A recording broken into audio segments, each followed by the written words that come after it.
சம வேலைக்கு சம ஊதியம் உள்ளிட்ட கோரிக்கைகளை வலியுறுத்தி சென்னையில் உள்ள தமிழ்நாடு மின்வாரிய தலைமை அலுவலகம் முன்பு அனல் மின் நிலைய ஒப்பந்த தொழிலாளர்கள் தர்ணா போராட்டத்தில் ஈடுபட்டனர்.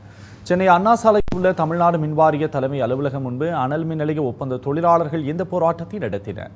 மின்வாரியத்தின் மொத்த மின் உற்பத்தியில் 4 அனல் மின் நிலையங்கள் முக்கிய பங்கு வகிக்கும் நிலையில் ஒப்பந்த ஊழியர்களுக்கு சம வேலைக்கு சம ஊதியம் வழங்க வேண்டும் என்று அவர்கள் வலியுறுத்தினர். வருகை பதிவேடு, தொழிலாளர் வைப்பு நிதி ஆகியவற்றை முறையாக பராமரிக்க வேண்டும் என்றும் தர்ணாவின் போது வலியுறுத்தப்பட்டது.